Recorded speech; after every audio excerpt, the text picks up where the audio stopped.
Hi guys, welcome back to another Animal Adventures with Jordan. As you know, every Tuesday and Thursday we feature an animal here at our park or at a park we're visiting to bring you some information about them, their conservation status, and their adaptations. Today, we're focusing on one of our big cats at the facility, and her name is Elu, and Elu is a cougar. Now, we affectionately call her Lulu as a nickname. Her name Elu was picked because it is Native American for beauty or full of grace. So during the talk, I'll probably refer to her as Lulu because that's how she knows me and I know her mainly. So anyway, the cougar is actually a pretty interesting cat. It's actually a cat of many, many different names. There are well over 200, 300, 400, I forget the actual number of names that the cat is actually known by. But in the English language, this cat has over 200 names alone. Now, excuse me, that's 20, I believe, names alone. Now, some of the names you might know them as is the cougar. You have the panther, the puma, the mountain lion, the catamount, the ghost cat, screamer cat, and painter cat. And depending on the region in which you find this animal is the name of which it's known by. Now, we can find the cougar throughout many different ranges, and in fact, it has one of the largest ranges of all the big cats that's out there. Now, these guys are found throughout North America, all the way up into Canada, and then through our United States here, all the way down into Central and South America. So with that big range, they differ greatly on their diets, their appearances, sizes, and so forth. So today when I'm talking to you, I'm going to talk a lot of reference to what our North American species are like here. Now, before we go too much into adaptations and physical characteristics, I'm going to talk to you about the conservation needs for cougars. Now, the cougar in general is listed as of least concern. However, in the Northeast here, in New York specifically, we have them listed on our threatened and endangered species permits because in the Northeast, they're said to be just about eradicated. But as you all know, there are certainly cougars running around, and certainly in New York, regardless of what the DEC tells you. They are certainly here. Now, mind you, we don't often see them because cougars are very elusive, very recluse, and solitary animals. So it's not like you're going to see a whole bunch playing in a field somewhere. It's usually one cat by itself in its territory, and generally they are a nocturnal species.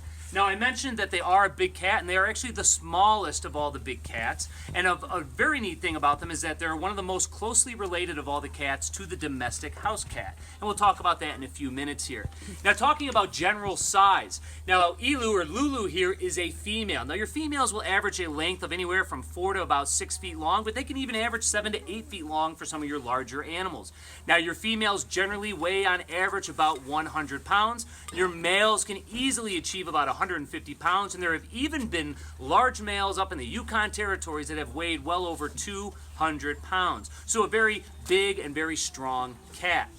Now, the appearance of our cougars will change. I'm going to stand up here because my knees are killing me. The appearance of the cougars will change also depending on the territory or the region that they're found. Your more northern cats are going to be a much bigger build. They have to tolerate those colder temperatures, and they're going to have a little bit darker coloring because of the environment that they're inhabiting. Deep, dark forest, rocky outcrops, things like that. But of course, our cats found in the west, even in the south, and then of course through Central and South America, sometimes they're smaller cats, lighter in coloring, again, to blend in better with that surrounding environment. So neatly enough, you can find these cougars throughout the whole stretch of the Americas and certainly do look different. Now, talking a little bit, there's my girl. Hi, baby.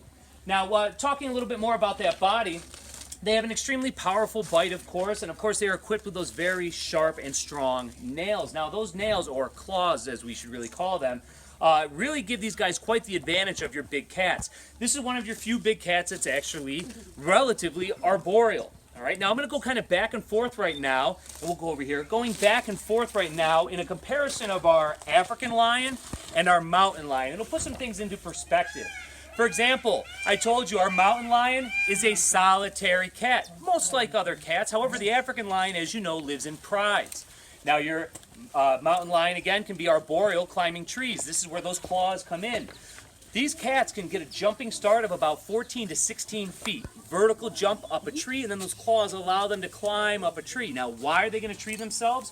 Quite often, they'll run into other animals that essentially can take them out. Relatively an apex predator in most of their environments. However, they do run into issues where they cross over territories with jaguars down in South America, but also grizzly bears up in the north, and even canines. Your wolves will hunt down and take down a cougar, but that's why they use that arboreal technique of treeing themselves to get away from any of those predators.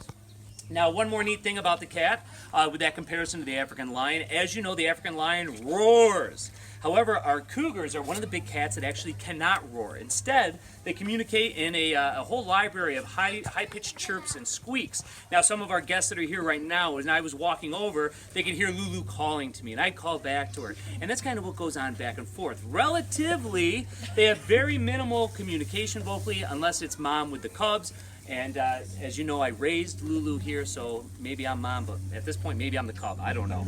So now, other neat things about our cougars, getting away from that African lion comparison, and more talking about the species specifically here, is that the cougar, when it reproduces, it will make a den site. All right, and will produce anywhere from 1 to 6 cubs. All right, generally and on average, they have about 2 cubs in a litter. The survival rate on that is usually 1 cub per litter. Now, the neat thing about these guys, when they're born and mom has them tucked away in that den site there, they're spotted. All right, cougar cubs are actually spotted, and they have this beautiful, almost blue like this enrichment item coloring to their eyes. And as the cats age, they get a little bit older, those spots start to dissipate, and that beautiful blue eye coloring turns into that green and kind of hazel look you see on Lulu here today.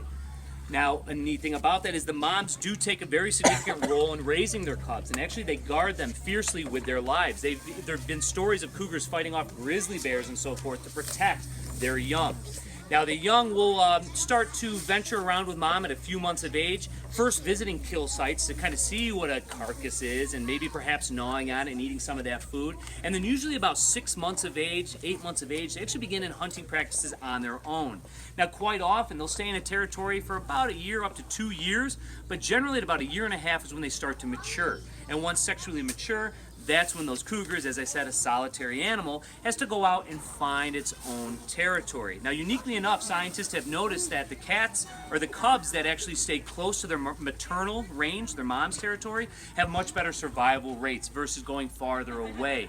Reason being is the farther you get away, you jump into a new territory, you meet a new cougar, and they have no loyalty to you. A lot of people ask us, why is Lulu alone? Because they are a solitary cat. Introducing a male to her at this point in time would probably end in a catastrophic issue. You know, if you're a lady and you're comfortable in your space and a guy shows up, it doesn't usually work out, right, girls?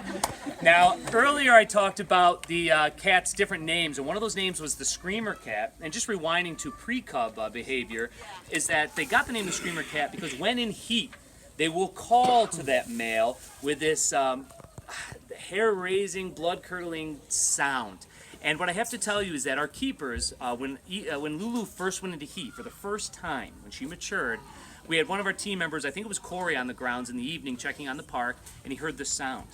And he'll hate me telling the story, but he called his father, who lives down the road, and said, "Dad, you got to come up here. I don't know what that sound was, but I'm not going down there alone." They came down, they checked, and it was Lulu calling, you know, in that sound, calling for her quote-unquote mate. So very neat sound. I've never heard it myself, but certainly if you Google or YouTube it, you'll hear it. It's pretty remarkable. Now, rewinding a couple more things real quick.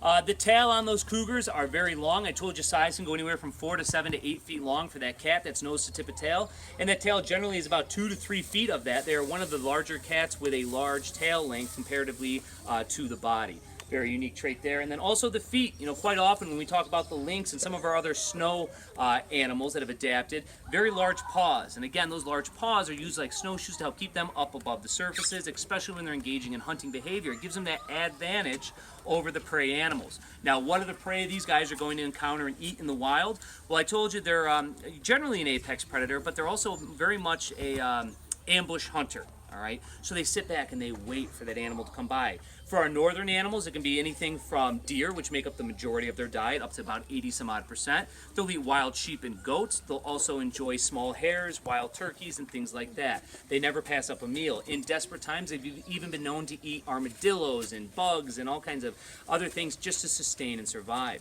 Now, going with our cougars down into Central and South America, different prey animals, all right? You don't have caribou down there. You don't have a lot of deer species.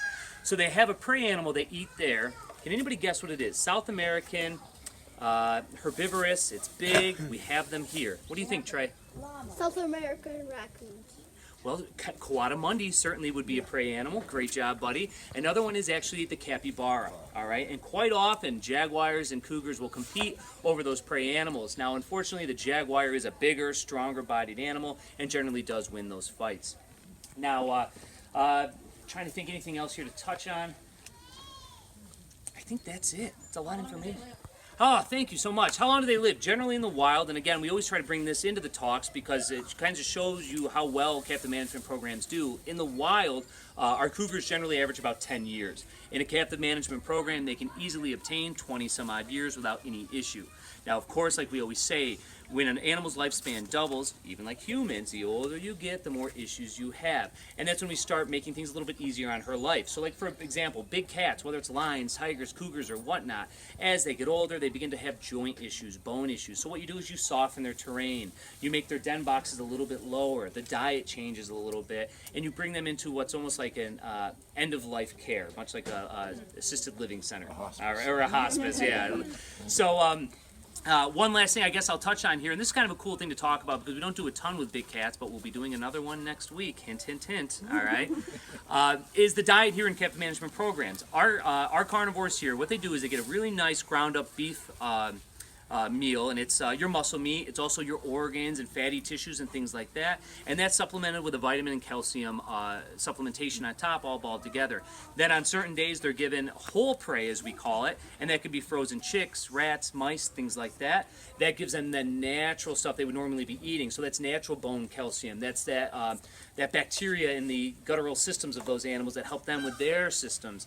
And then in the winter, when you're not here, is when our carnivores really get to enjoy things, because quite often we're donated venison carcasses and things like that, and they actually show the true predator nature that they have. The cougar is one of those that really enjoys a fresh carcass, and same with our wolves. So I think on that note, we'll wrap it up for today. So remember, next week, I am off location at the Cape May County Zoo, and they have contacted us already and said they are getting a lot of phone calls and emails. If you care to join us for those filmings, we'll be there on Tuesday. I believe we start filming around 10 o'clock. I won't say just which animals yet. We'll leave that up to the zoo, but hint, hint, one of them's a big cat. So tune in next week, Tuesday at noon, and we'll bring you another animal adventure. Thank you.